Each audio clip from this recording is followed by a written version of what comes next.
أشرف الأنبياء والمرسلين نبينا وقدوتنا محمد عليه أفضل الصلاة وأزكى التسليم. السلام عليكم ورحمة الله وبركاته. Good to be with you all. Barakallahu feekum. I hope everybody had a decent break. I know things are very busy for everybody, so I appreciate your time. We're going to get right into it, inshallah. Short presentation, and then open the floor for questions.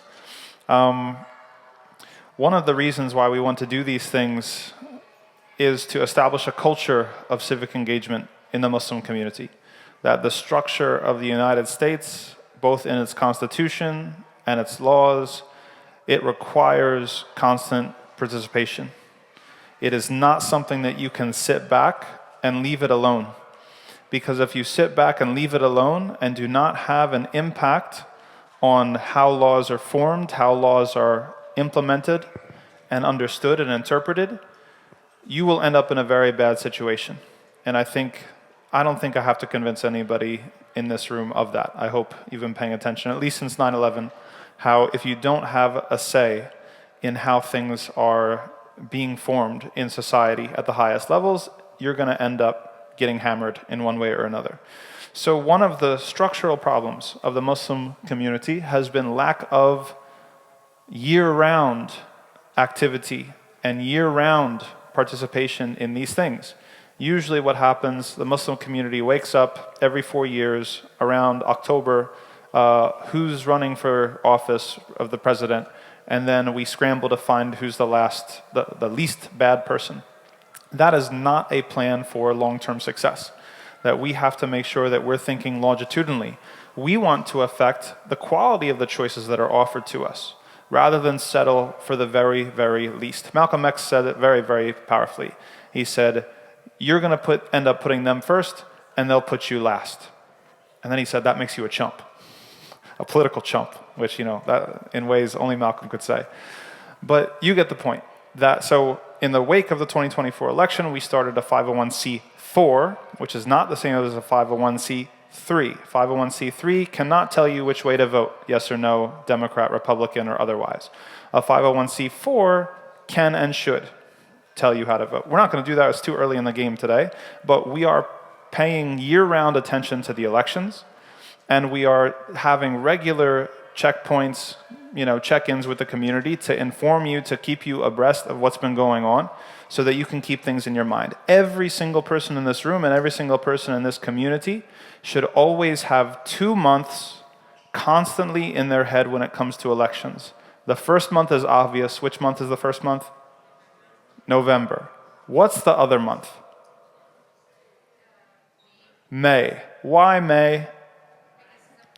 The primaries are in May. Pennsylvania primaries every year are in May. Can someone tell me what the difference between a primary and a general election is? Yes, within the party. So the primary election is what decides your choices in November. Okay? The election in May decides the choices that you're going to have to choose from in November. Now, in Pennsylvania, we said that the primary election is in May. It's coming up.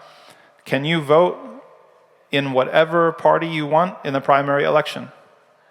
You cannot. Pennsylvania is what's called a closed primary state. That means you have to be, if you want to vote to control or to decide who's going to be the Democratic candidate in November, you have to be registered as a Democrat by May.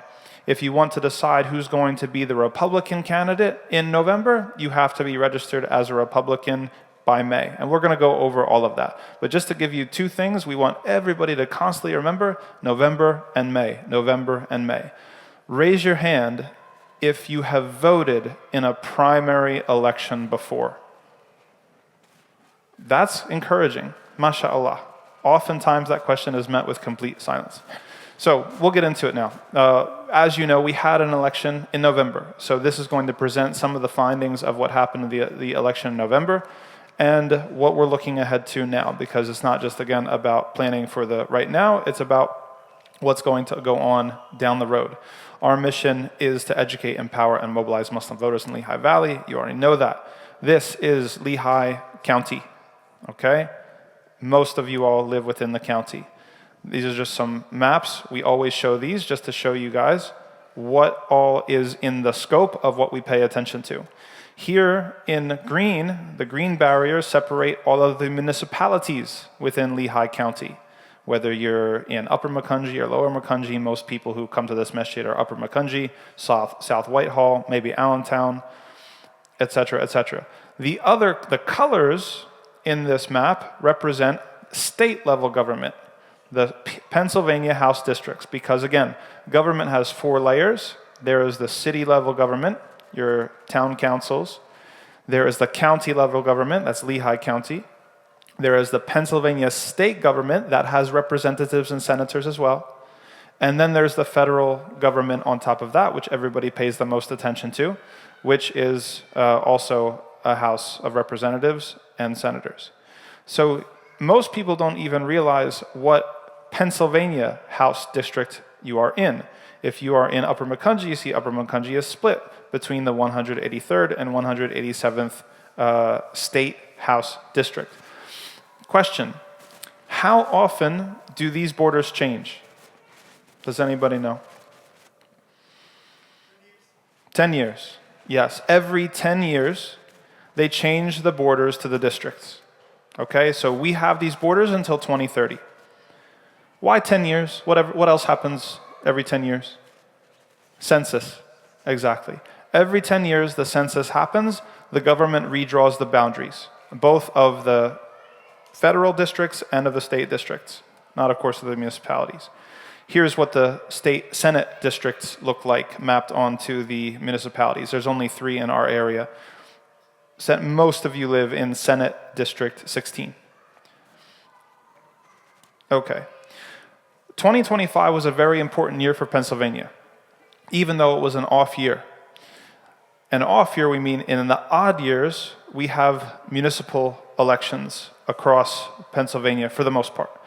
Out of all of the states in the country, Pennsylvania had the most city positions and the most local positions in general up for election. They also had the most county positions. So a lot was decided this past year. Now, here's what was and wasn't decided. Again, 2025, these are the elections that were held. Special state legislative, state Supreme Court, intermediate appellate courts, school boards, municipal government, and some local ballot measures. What was not decided in 2025, the people you're used to hearing about, U.S. Senate, U.S. House, governor, or even Pennsylvania Senator, Pennsylvania State House.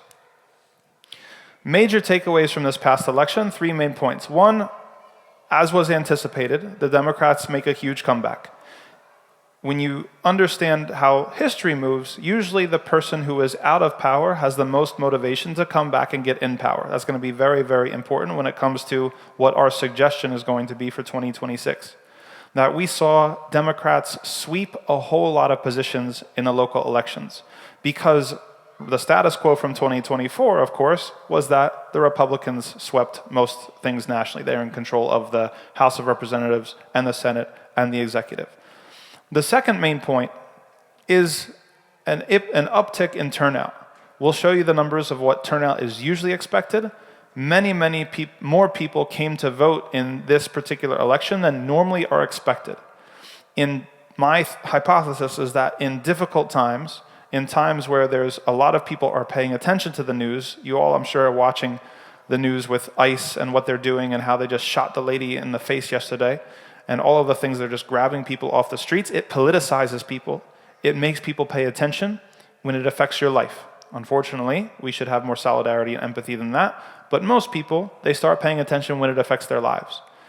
Once people, they feel affected, then they start paying attention more, and then they come out to vote more. So we are seeing an uptick in politicization. More people are coming out to vote. And the last point is that the school boards kind of got swept clean. And we mentioned that in the previous presentation that we had with you all, that the incumbent people at the school board level, they came to the school board during COVID. And it doesn't matter whether you're on the left or the right, you pretty much hate everybody who was in charge during COVID. And so they all got voted out. And we have almost entirely new people across the board when it comes to school boards. Let's talk numbers. Here are the numbers for what you can usually expect for turnout. Notice, in a presidential election year, okay, 2024, Donald J. Trump, you're usually going to get around 3/4 of registered voters voting. That tanks in any other election. In a off-year general election, usually you're hovering around 30%. Last number we have, this is from 2023. In the primary elections, usually that number is even lower. You're talking 22%. One of our observations previously and our recommendations is that if you want to have the most impact as a community, you have to intervene early and often. If you understand the type of data that politicians get and they look at, what they look for when they use the van or they use any other voter data registry, they look for who is consistently voting. Who are the people that aren't just coming out every 4 years? Who are the people who are really coming out year after year, primary and generals? Those are the types of people that they plan for. Those are the types of people that they ask themselves, well, what do these people want? Or what's going to upset them so that I can avoid it? So with this particular election that just happened in November, okay, what would we expect? We would usually expect around 31% because it was 2025 general election. It's an off year, it's a municipal election. We would expect something around that. What we got was 38%, which is, as we said, an uptick. That's much more than we would expect in this type of election year. People are politicized, people care. There's a lot going on. And we'll talk about this particular district when it comes to the 2026 elections, which is predicted to be a toss-up. This is how many people are registered to vote in this entire area, Lehigh County. This is the amount of ballots that were voted. You see that about 2/3 of the ballots get cast on election day. You've got other types of ballots that are coming in otherwise. What do we mean by the Democrats swept? We mean that the Democrats swept. Whether it was the judge of the Superior Court, judge of the Commonwealth Court, judge of the Court of Common Pleas, Democrats won all those positions. County Executive, Joshua Siegel, he won handily. Okay? Allentown Mayor, not a surprise, but he also won handily. Allentown City Council. One of the takeaways that we communicated previously is that in places where Democrats are expected to win, your real battle is not the general election, but the primary. If you're able to have influence in the primary election in the Democratic side, you're almost certain to determine who is going to win. And at the local level, especially in Allentown, not in some of the areas like Coplay or some of the other municipalities around here, but in places like Allentown, where the Democratic Party is extremely strong and almost certain to win, the real election happens in the primaries. And you have a much easier time influencing people if you participate in the primaries than if you wait till the generals. And I've got data to show you on that as well. Look at the city council numbers. What did it take? This is vote for 4, so these are the 4 who won. 11,000, 10,000, 9,000, 9,000. What was it back in May, previous May? These are the numbers you're dealing with. 2,000, 2,500. Everything gets times by 3 when you go from primaries to generals. That means that looking at us as a community, how many people do we have to mobilize? If there's a seat, like for example, Allentown City Council, we're almost certain that the Democrats are going to sweep or they're going to dominate. Does it make more sense to wait until this election, or does it make more sense to wait until that election? It makes more sense to intervene early because there's much fewer people that you have to mobilize. And if you understand what the Jewish community is doing or some of the Christian communities are doing on election day, we've done some of that work where now, alhamdulillah, this masjid is a place where you can come and cast your vote if you are in the proper district. But they are renting buses. They rent buses. They bring people to the synagogue. They bring people to the church. And they have buses, and the buses are going to different polling places depending on where you live, so they ensure that people are getting out to vote. That's how they do it. Let's look at Lower Makunji Township. Here's what it looked like. Total numbers, 5,000, 6,000. Vote for 3, Democrats swept. Again, if you were to go back to the primary before, these are the numbers you're looking at. 1,000, 1,500, 1,400. times it by 3. Anytime you go from primary to general, you're working with 3 times as many people to contend with, 3 times as many people that you have to outmobilize. South Whitehall, same story. Vote 2, Democrat, Democrat. Upper Macungie, same story. As we said, blue wave, Democrats across the board. School districts. Stia Valley 1. Also, it was vote for 4, so everybody's Democrat except William Whitney is Democrat and Daughters of the American Revolution. All new folks. Previously, this is the primary previous to that in May. So again, times it by 3. You're in the 3,000s here. The general election, you're going up to 9,000, 10,000, 11,000. Parkland school directors, same story.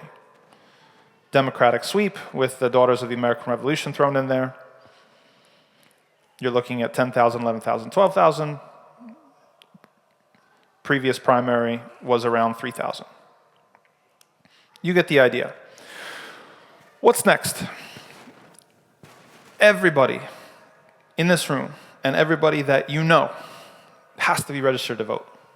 You have to make sure that you register. You have to be ready. And in particular, you have to be registered at a certain cutoff date in order to participate in the upcoming election in May. We're going to go over the dates so you know.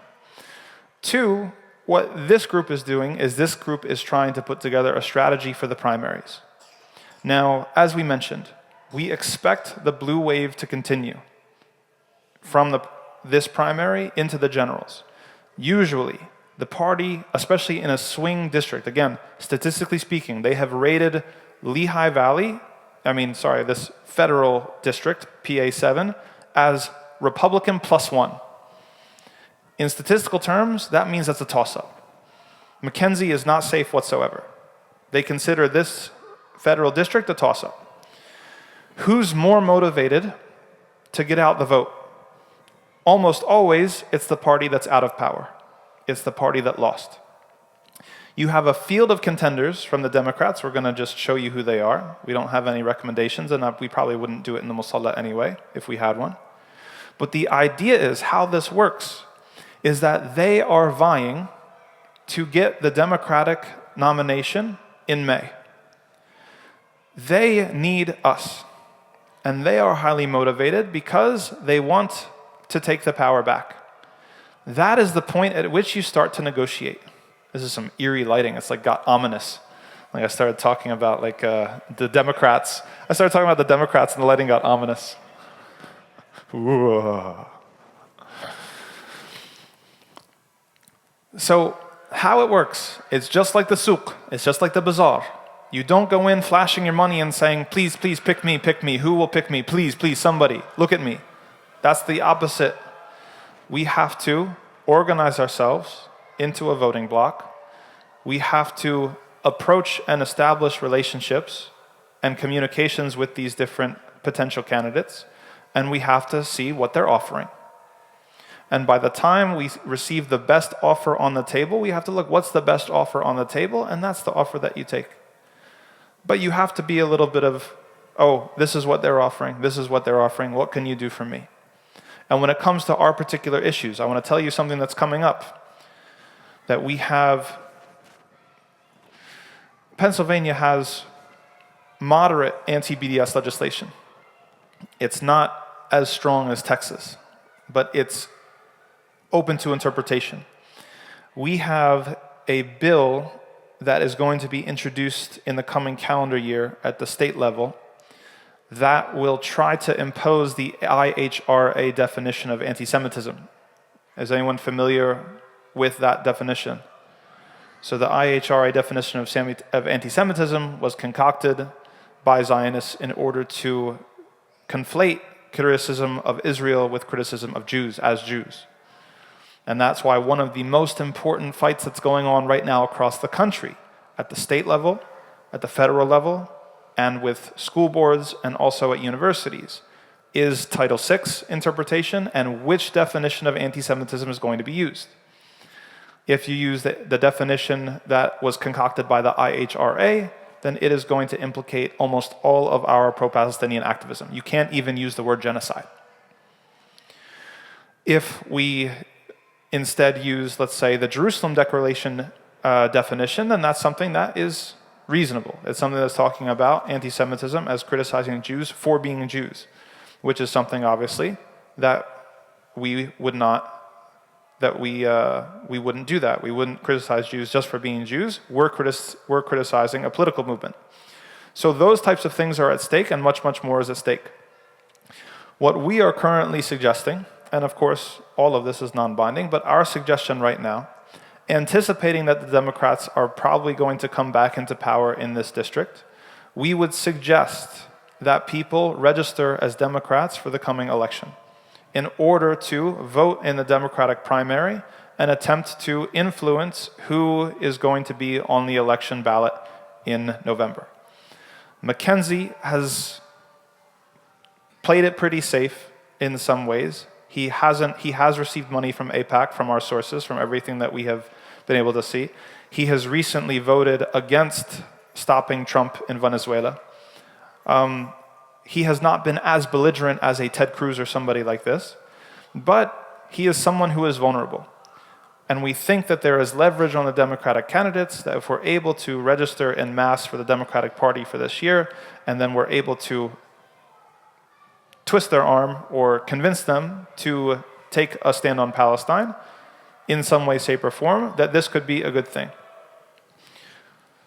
Once we get further down the line, this is only January. So all of what's happening now, January, February, March, this is going to be the time where we're reaching out to candidates and campaigns in order to say, hey, what is your opinion on this? What would you do in this scenario? What do you think about this? By the time we get around to April, we will have a recommendation for the community for what exactly and who exactly, if anybody, we believe is the most strategic vote for the community. And the last thing that we're doing is we're trying to template this out and model it for other communities. I have a huge spreadsheet where similar groups have sprung up across the country. We've got groups in Boston, groups in Chicago, groups in North Carolina, groups other places in Pennsylvania, in Pittsburgh, and in Philly. We've got groups in California, in Northern California, and in Texas that are all doing similar work. So at the same time, we're building an infrastructure of similar organizations across the country that will be able to share resources and certain services. And even there are a couple contenders for a national body organization that's coming, inshallah, that will be able to empower local efforts like this and scale our efforts and let us be able to do a lot more than we currently do. Right now, we're just, how many people do we have? We have 7 people, volunteers, volunteer time. So we've done very, very little with very little time, but we believe that even a little bit of effort, if it's consistent, as the Prophet ﷺ said, it's the most beloved activity, is the consistent small actions. Consistently paying attention, consistently reminding people, hey, this is coming up. We believe that Allah subhanahu wa ta'ala will put barakah in it, and we believe that there will be a lot more capacity in the coming year built out. Here's what the calendar looks like. We've already done with 2025 mayoral and municipal elections. Here we've got midterms. That mostly is going to set the stage for who is going to be Mackenzie's opponent. 2027 is going to be a very important year where Fetterman is up for re-election in 2028, and obviously the presidential election is in 2028 as well. Fetterman is very, very vulnerable. We have people already that want to run to replace him. People that are at the House level and the Democrats that hate his guts, who are ready to replace him if we can prove that we're organized, if we can prove that we have the votes, that we're not just all talk, that we come out to the polls, we come out to the primaries. We have people ready to fight that fight, but you have to think from their perspective. If you're a House of Representatives member, you're a congressman in the House of Representatives, you have to vacate your seat in order to run for Senate. Senate is a promotion, but you have to vacate your seat in order to do it. You're not going to just stick your neck out on just a hope and a prayer. You're going to want to do the numbers. You're going to want to do the math. You're going to want to have proven support. And we are the 3rd largest metropolitan area in the state: Philly, Pittsburgh, Allentown. So they're looking to us to see, are we going to be able to get that support out in 2026? And if we are able to come to them with numbers to say, look, we came out in 2026. This is what Muslims have arrived. We've politically matured. We understand how now we're voting in primaries. Now we're calling senators. Now we're doing the work. We will have better options in the future. More people will be willing to cater to our issues and listen to us when we speak, because they will understand that we are regular participants. That's the federal district. Here's what the field looks like so far for the primary. Here's Ryan McKenzie. Ryan McKenzie is the incumbent. We've got all of these folks that are running. I have data on how much money they've raised and what their positions are and their endorsements, but I'm not going to go into that now. We're going to have a separate session probably in April where we go over all of that. But the interesting thing is that all of these folks that are vying for the Democratic nomination, they're all playing it safe on Palestine so far.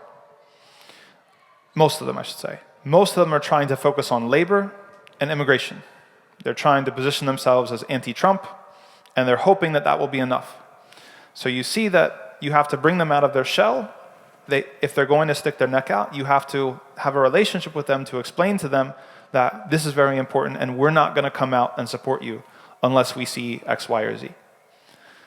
I was at a masjid in New Jersey in the previous election cycle, and the lieutenant governor, who they did win, but their message to the Muslim community was simply, we're not Trump. And we were trying to say, that's not good enough anymore. It's not good enough anymore to just simply be not Trump. You have to give us more than that. Important dates. The primary election is May 19th. It is May 19th. You must be registered to vote by May 4th. You must be registered to vote by May 4th. You can, if you don't like people, I don't like people, I'm an introvert. You don't have to go vote in person. You can do a mail-in or an absentee ballot. You can request that. Cutoff date is May 12th. You can scan this barcode and you can get registered to vote. I believe this barcode still works. This is the one from the previous time that we had everything, this presentation. And Allah subhanahu wa ta'ala knows best. Any comments, questions, concerns?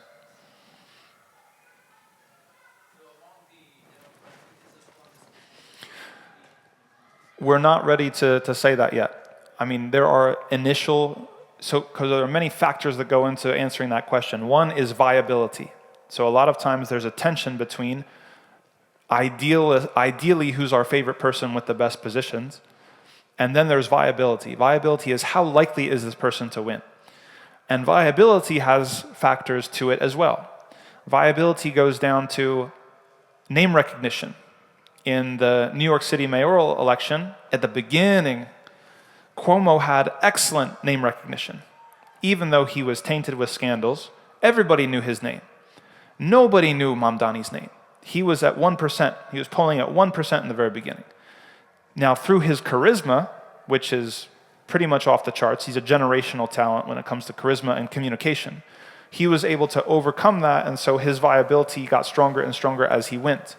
But if you have someone with no name recognition, especially for a federal seat, I'll give you an example. One of these guys, who is it? I believe it's Pennsyvlania. Pennsyvlania has lost 4 or 5 elections in a row. He has not gone through the gears, right? Like normally, if you're going to run for federal office, you will have a history in local office, and then county, and then state, and then you try to move up to federal. Someone who's trying to jump from county to federal usually shows that that person's not serious, usually.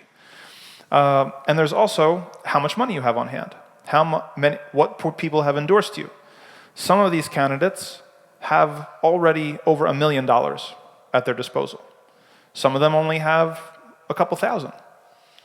Some of them have strong endorsements. Some of them, I believe Carol's endorsed by Susan Wild. We don't really like Wild around here, so that doesn't really do anything for us. But that's certainly going to help her. I think it was, I forget who received was it Bob Brooks or was it, I can't remember. One of the other candidates, again, this will all be happening in April, has an endorsement from Bernie Sanders. That's a big deal, right? So all of these things go into what makes a candidate strong or not strong. So of all these things, it's too early to say, but these are all the things that we'll be looking at between now and April when we have another meeting like this and we tell you this is what we found, here's what people said, here's what we recommend, and Allah knows best. Yes, brother. Are you working on any data to see how many Muslim eligible voters are and how many, like is there a way, are you going to work on that? Yes. No, that's great. No, we've been working with data since day one. So here's the types of data that currently exist. And data is king when it comes to elections. And fortunately and unfortunately, double-edged sword, data on the Muslim community is very difficult to get. So you can purchase the PA Register of Voters. What, 20 bucks? Yeah, it's $25. What you would have to do is you would have to look at all the names, and then if you've got some weirdo like me who doesn't have a Muslim-sounding name, you would miss me, and you would go through all the Muhammads and all the Fatimas, and you would count and assume who are all the Muslim voters. That's one way. Two is the VAN and other, like the vote, I forget what VAN stands for, but VAN is what the Democratic Party uses. It's a purchase service. It's very expensive. It is more sophisticated than buying the entire state voter roll. But it's not perfect, and it makes a lot of mistakes. The VAN was controversial in 2024 because Kamala Harris relied heavily on the VAN in her decision to basically neglect the Muslim community. She's like, you guys aren't serious, you guys are not going to vote, I'm going to pander more to the middle and hope that I get some of these like centrist conservatives rather than going after the Muslim vote. So the VAN is very, very good in some demographics where there's lots of data already. Other demographics like the Muslim community or other communities that have a lot of immigrants, not so good. We don't yet have really great data for the Muslim community. But there is good data lying out there in the clouds. And that is the data that every masjid holds when you register for an event. The data is there at every masjid in the cloud. If you use Mohid, or you use, what's the other one? Masjid Al, right? Whatever cloud service every masjid uses, whether it's donations or program registrations or whatever it is, zakat, qurbani, whatever, you've got the data that we need in order to understand where the Muslim voters are. So far, the only masjid in the Lehigh Valley that has shared that data, scrubbed, of course, to protect privacy, has been this masjid. So we have that data for this masjid. I can show you some if you want.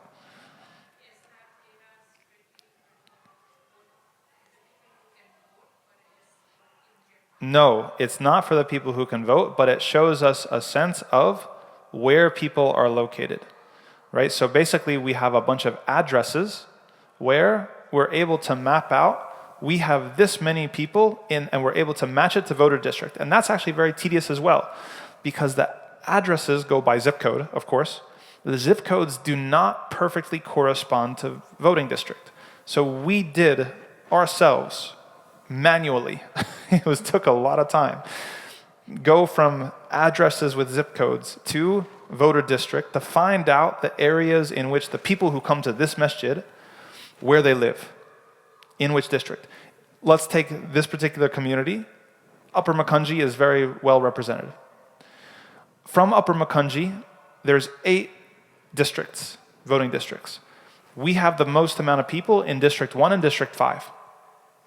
So that's how we actually pay attention. If you go to some of the tools like this tool, for example, right? You can actually get down to the precinct level to see how many people voted, precinct reporting, and then also in reports they have it in PDF. So you can actually check out by precinct,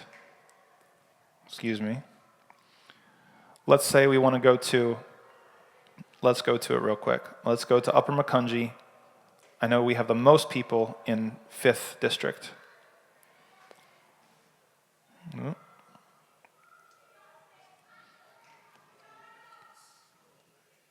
Upper Makunji, here's District 1.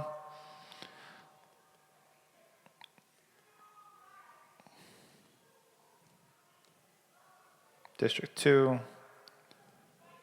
District 3, District 4, there. District 5.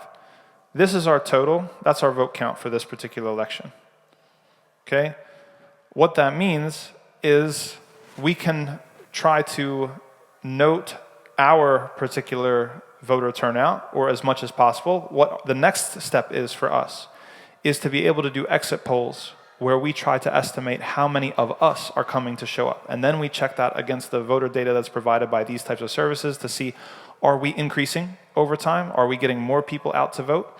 And those sorts of things. If other masajid in the area share similar data, we'll be able to put together a much more complete picture of where the Muslims live and where our power lies. So data is very important. Yes?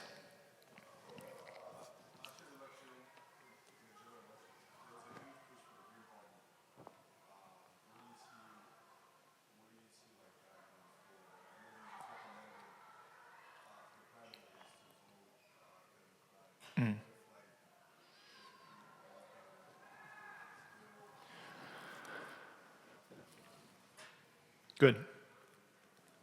So the question was about the 2024 election strategy with the Green Party, and if what I understood was that, is that a valid, how does that play into the current election or future elections? The way that our electoral system is set up, it punishes third parties.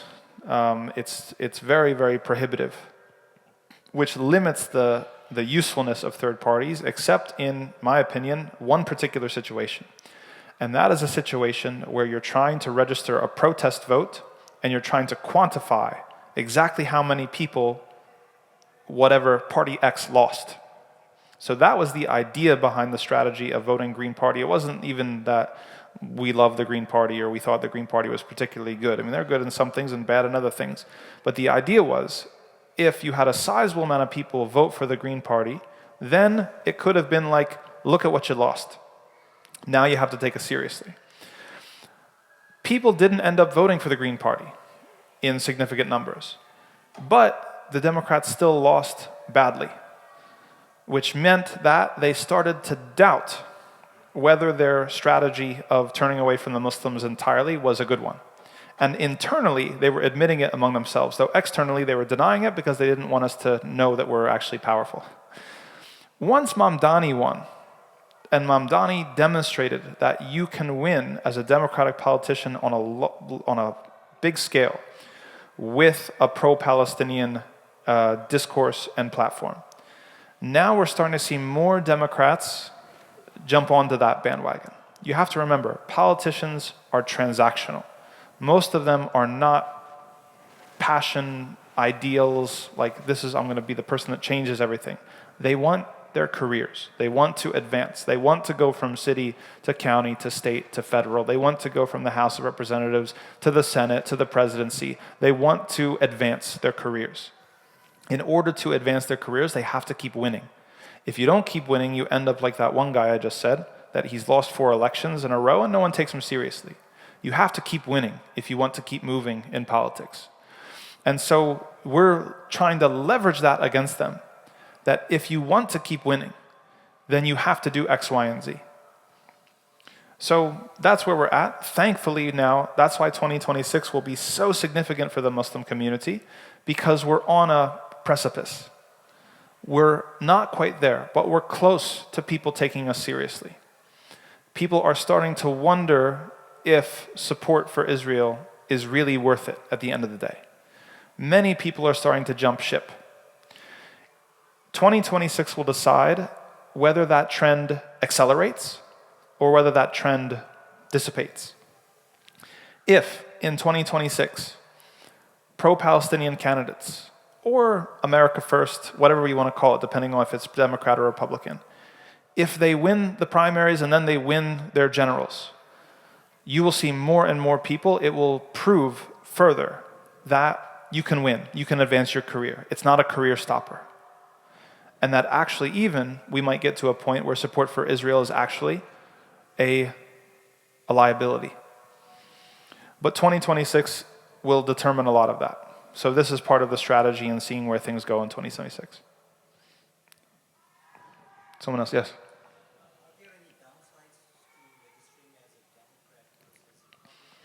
There's downsides to everything. So this is one of the things when we talk about politics and political action, it's all about trade-offs. There is no perfect situation. There is no ideal scenario. You're always weighing, I have to give this, but I'll get this in return. I'll give you the worst case scenario for downside for registering as a Democrat. The worst case scenario is that we register en masse for Democrats. We have some influence on the Democratic nominee. Let's even say we get the one that we want. Let's say one or two of them come around to a bolder stance on Palestine, or against the IHRA definition of anti-Semitism, right? Protect our students and their right to protest, free speech rights, all these sorts of things. Protects our communities against ICE. But then they go on to the generals and they lose against Mackenzie. So that will effectively teach Mackenzie that he doesn't necessarily need us to win. That will be a setback.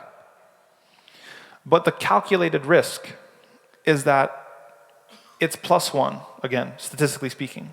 The statisticians are saying that this district is a toss-up. So if we win, and if we have an influence in that win, that means that the people who win will be somewhat accountable to us. There will be expectations there. So we're trading one for the other. We're trading the possibility of being taken seriously and heeded for the possibility of, if the same guy wins anyway, then he'll probably take us less seriously. So absolutely, there's trade-offs. However, I would say that, again, usually the way that things work, especially in a swing state and a swing district, things teeter back and forth. They take turns. So it's not like New Jersey, which is pretty much a solid blue state. Here in Lehigh Valley and here in Pennsylvania, as a swing district in a swing state, we can expect things to trade off between Democrats and Republicans.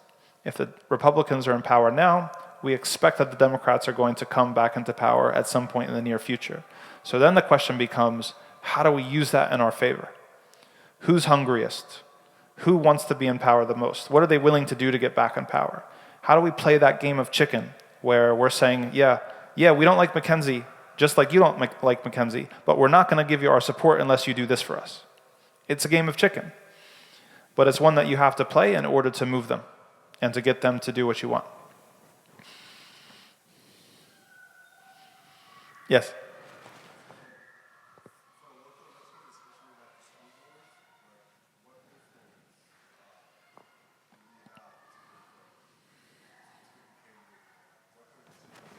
The same type of influence for school board, except the school board was decided last year, 2025. So they have primaries in May as well, and then they have generals in November. And I would say that with local elections such as school board, you have a much greater ability to influence people face to face.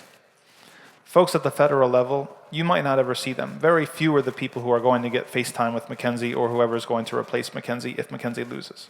Usually you're going to talk to a staffer, right? But when you're talking to a school board member, you're going to be talking to them directly, usually 90% of the time. So that means that emails, calls, showing up at school board meetings becomes extremely important because they will feel that pressure. And one thing that I've had, I'm playing with the microphone. One thing that I've had politicians tell me, politicians at the state level, that in general, politicians really don't like confrontation. It really makes them uncomfortable. They have the state house, they have the school board. It's a very quiet, it's like a library. Shh. They don't like commotion. So when a bunch of people show up and they respect the rules, we're not saying they do anything out of pocket, but they're passionate about something, they make it uncomfortable, that really sticks with them. At the local level, people are much more affected by that sort of thing. So face-to-face, in-person engagement is very effective at the local level. Yes?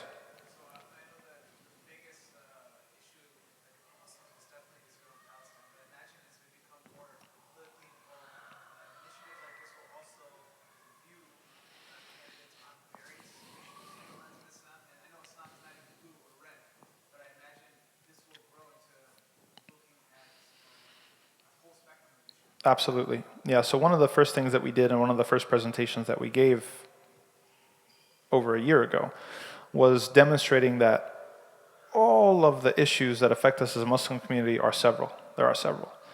But we believe that at this moment in time, there is something of an existential threat at play with Zionism. Zionism is, it's not even a foreign policy issue. It's something that literally there are applications and intersections at the state level, at the local level, at the county level. They cut across investments, Israeli bonds, where the county puts its money, where the state puts its money, policing, racist policing. A lot of that stuff comes from the IDF and trainings with the IDF. ICE is also trained by the IDF, and Israeli technology is used by ICE on us. So I have a degree in political science. I'm not aware of any other issue like Zionism that cuts across so many other political issues. And if we want to continue, especially that they've been so bold as to attempt to challenge the First Amendment and the interpretation of the First Amendment to the point where being a Muslim, if they get everything they want, being a Muslim will be very, very difficult in this country. Doesn't matter what color you are, where you're from, whatever. So that's why we've kind of decided to laser focus on this particular issue, but absolutely. And there are situations where, all else being equal, let's say that there's two candidates in a primary race and they're the same on Palestine. Then we've got other issues that we go down the chain, especially depending on what level, if it's the federal level, if it's the state level, if it's the local level. So absolutely.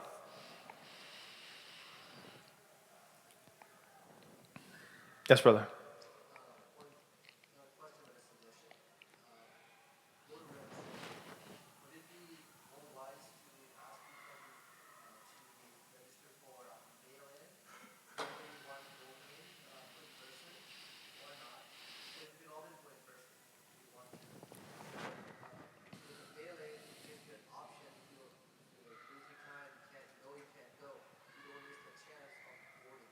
Yes. No, as long as it's still an option and it's very politicized, right? So the mail-in options, that Republican Party takes real issue with the mail-in ballots, and they claim that that's one of the main methods of fraud. But as long as there's still an option in Pennsylvania, yes. I mean, we haven't talked about it as a group, but I'm fine personally recommending that as something you take care of it and it's done. Yes, brother.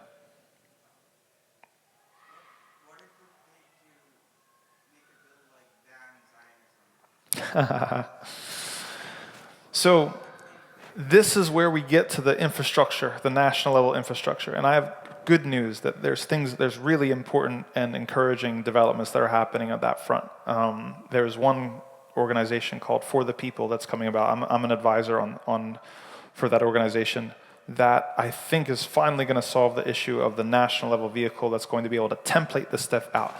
I was talking with one of the state reps of Ohio, and they have a free service available to them to generate legislation. A team of lawyers, 20 lawyers, that they say, hey, I want a bill about this. They do all the research, they do all the language, they have it on your desk by Monday. I told her, this is amazing, can we use it? She's like, yeah, tell me what you need. So we are in the process of trying to, when we talk about capacity, this is what capacity looks like. The ability to, rather than me hunting and pecking and trying to do the data stuff like very, analog manually, AI, automation, efficiencies. How are we going to get these things to scale? That now we can go to other groups in other parts of the country and say, this is how it's done, A, B, C, D, E. So that's in the pipeline. We are definitely looking at organizations that are going, and tools that are going to be able to craft, because legislation, you also want to make sure that you hit your mark. You don't want to waste people's time because then they won't take you seriously. You have to make sure that you've done all your homework. Like, it has to be prepared by lawyers and prepared in a certain way. So yes, we're working towards that. We're working towards that at a national level where we'll be able to benefit from that here. And that's part of what the relationship between the national level organizations and the local organizations should look like, in my opinion. The national level organizations coordinating that type of research and capacity, and empowering the local organizations to be able to apply it in ways that make sense for them.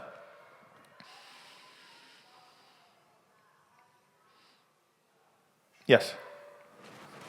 In our community framework, right?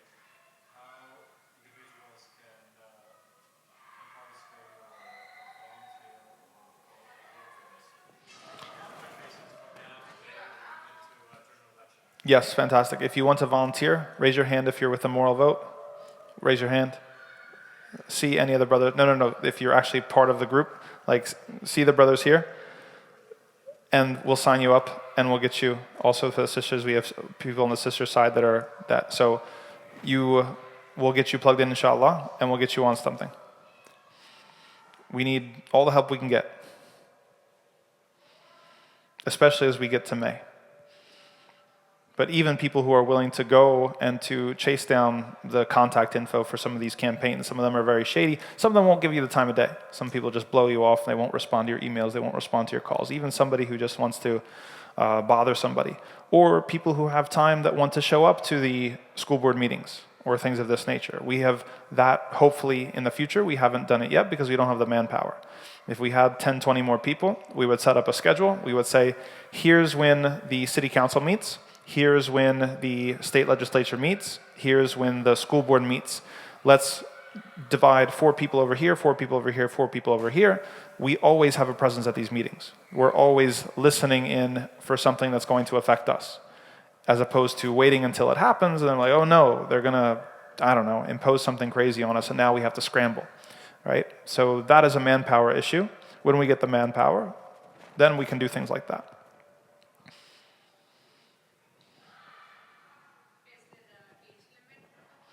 There is no age limit for the volunteers. High school is fine. We will make sure to protect you that you're not going to do anything risky or untoward.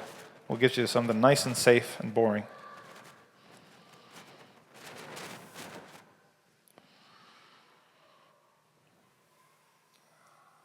Okay, well, I appreciate everybody's time. May Allah subhanahu wa ta'ala accept from us and from you.